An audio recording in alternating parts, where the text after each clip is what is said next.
논술로 만나는 우리 역사 17권. 조선시대에는 어떻게 공부했을까?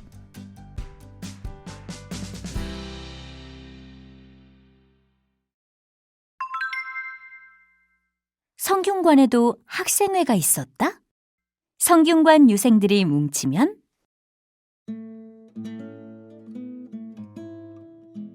시간은 빠르게 흘러갔습니다. 도대체 무슨 시험이 이렇게 많아? 그러게 말일세. 매일 보는 일강에 열흘에 한 번씩 보는 순과에 매달 보는 예조월강까지. 너무 불평들 말게. 그래야 그동안 배운 것을 얼마나 알고 있는지 파악이 될 게 아닌가. 또 그런 시험을 준비하다 보면 복습도 되니 대과를 준비하는데 훨씬 도움이 되지 않겠는가? 누가 그걸 모르는가? 너무 힘드니까는 말이지. 그때 문 밖에서 뭔가를 알리는 소리가 들렸습니다. 잠시 후에 제회가 열릴 것이오. 제회는 학생회의와 같은 것입니다. 성균관은 이 제회로 운영되지요. 신임 유생이 들어오면 환영회를 열어주기도 하고 풍기를 물러나게 하는 유생을 단속하기도 한답니다.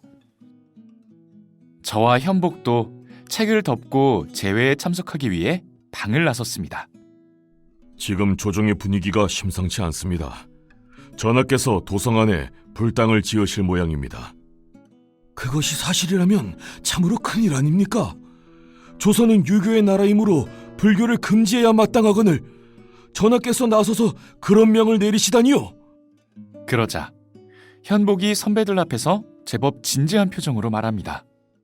이래서야 어디 유교 질서가 잡히겠습니까? 저도 용기를 내어 한마디 하고 싶었지만 입이 떨어지질 않는군요. 우물쭈물하고 있는 사이 저쪽에서 선배 유생이 걱정스러운 표정으로 이야기합니다. 벌써 사간원에서 여러 번 간하였으나 듣지 않으셨다고 합니다. 전하께서는 어찌 신하들의 충성스러운 말에 귀를 닫으신단 말입니까? 이는 필시 간신들의 소행입니다. 맞습니다. 이러고 있을 때가 아니지요. 우리 유생들이 한마음으로 상소를 올려 전하의 밝은 지혜가 만천하에 드러나도록 합시다. 상소는 임금이나 조정에서 잘못을 하면 그것을 지적하고 바르게 고칠 수 있도록 글로 써서 올리는 것입니다. 조정에서 잘못을 하면 우리 성균관 유생들도 상소를 올린다고 합니다. 잠시 후 우리는 상소문을 들고 대궐로 향했습니다. 잘 돼야 할 텐데 조금 떨립니다.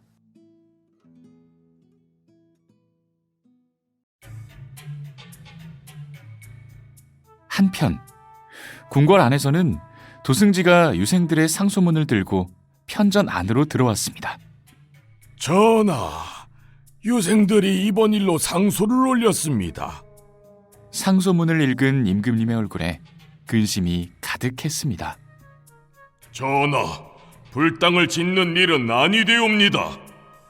전하, 이 나라는 유교의 나라입니다.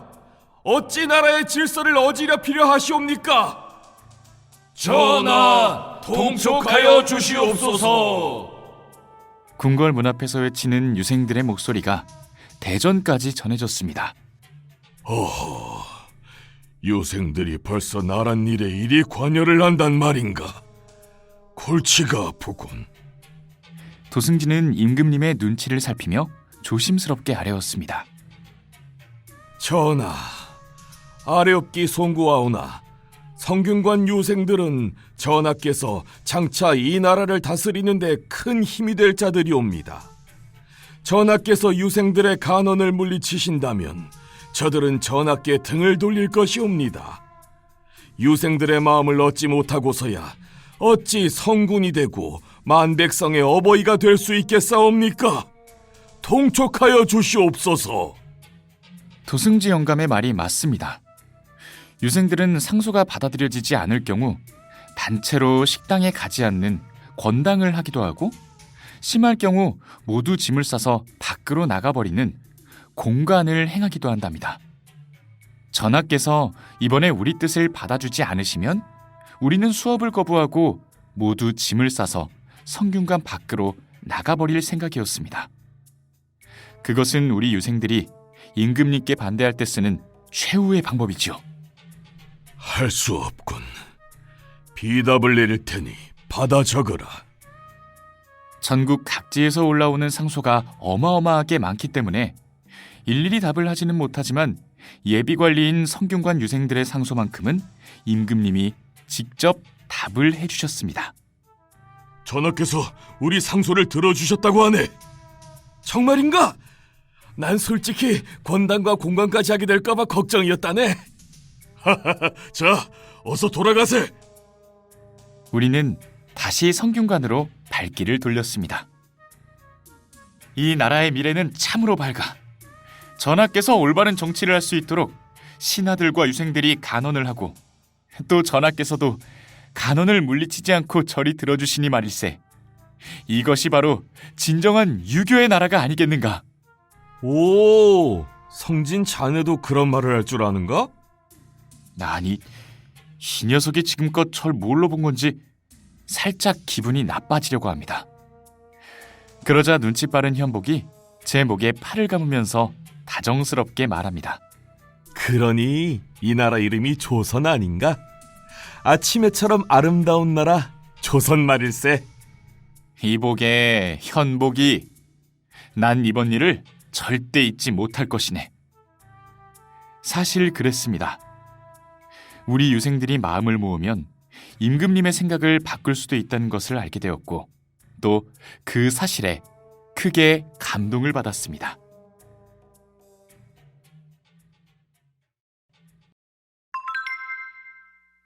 과거 응시보다 효도가 더 중요했다고? 그렇게 성균관에서 생활한 지 벌써 1년. 내일은 드디어 대과를 치르는 날입니다. 현복 있는가? 옆방의 순창이 방문을 열고 들어왔습니다. 무슨 일인가? 저기 자네 서책 좀 빌려주게나. 내일이 시험인데 내 서책은 왜? 저기 그게 말이지. 뜸들이지 말고 어서 말해보게. 자네는 항상 스승님의 말씀을 서책에 잘 정리해두지 않는가? 그걸 가지고 협서를 만들까 하네. 우리는 깜짝 놀랐습니다. 과거 시험장에서 협서를 보다 들통이 나면 어찌 되는 줄 모르는가? 나도 알고 있네. 6년 동안 과거 응시 자격이 박탈된다는 것을. 알면서 어찌 그런 생각을 한단 말인가? 게다가 그것은 선비로서 떳떳하지 못한 행동일세. 오죽 답답하면 그러겠는가. 그때였습니다. 이번에는 문 밖에서 저를 찾는 목소리가 들렸습니다. 성진 유생님 안에 계십니까요? 무슨 일이냐? 향문 밖으로 나가보십시오. 댁에서 사람이 와 있습니다요. 내일이 시험이니 아버님께서 덕보를 시켜 시험 잘 치르라는 편지를 보내신 게 분명합니다. 네, 잠시 다녀옴세. 향문 밖에 나가니 과연 덕보가 서 있었습니다. 도련님! 무슨 일이냐?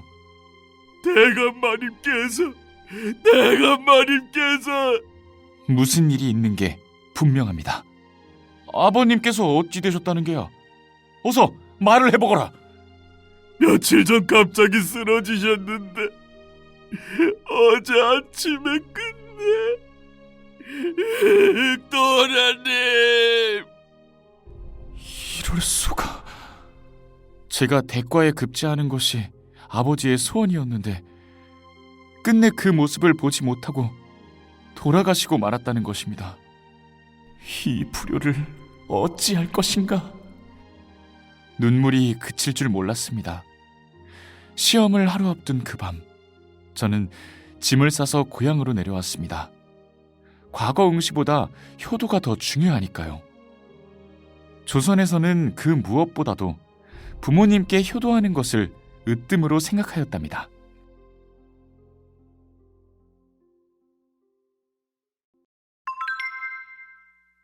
서원은 또 어떤 곳?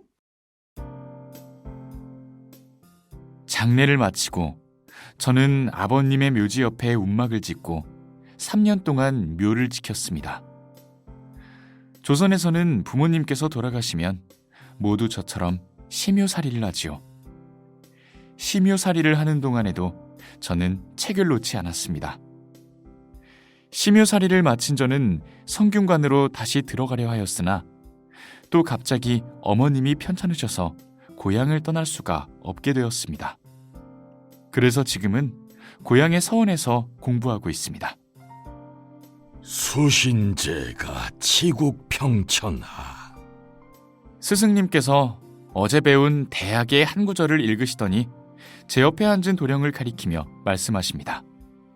자네, 뜻을 말해보게나. 예, 수신은 스스로 몸과 마음을 바르게 닦는다는 뜻이고 제가는 가정을 편안하게 한다는 뜻입니다. 또 치국은 나라를 다스림, 평천하는 온 세상을 평화롭게 한다는 뜻입니다. 그러니까 이 말은 내 몸과 마음이 바르면 가정이 편안해지고 가정이 편안해지면 나라가 잘 다스려지고 나라가 잘 다스려지면 온 세상이 평화로워진다는 뜻입니다. 스승님은 만족스러운 듯이 고개를 끄덕이시고는 모두에게 말씀하십니다. 또한 세상을 평화롭게 하려면 먼저 나라를 잘 다스리려면 먼저 가정을 편안하게 하려면 먼저 스스로 몸가짐을 바르게 해야 한다는 뜻이니라. 선비는 항상 수신을 가슴 깊이 새기고 자신을 바르게 닦고 또 닦아야 할 것이다. 알겠느냐? 예, 스승님. 이로써 복습 시간이 끝났습니다. 자, 오늘은 논어를 읽을 것이다. 첫 구절부터 함께 읽고 뜻풀이를 해보거라. 우리는 모두 입을 맞추어 논어를 읽어나갔습니다. 자왈 하기 시습지면 부력열호와. 공자님께서 말씀하시길 배우고 때때로 배운 것을 익히면 어찌 기쁘지 않겠는가. 유붕이 자원당매면 부력락호와. 친구가 멀리서 나를 찾아와 주면 또한 기쁘지 않겠는가. 인부지이 불온이면 부력군자호와. 사람들이 알아주지 않더라도 서운해하지 않는다면 그것이 군자가 아니겠는가.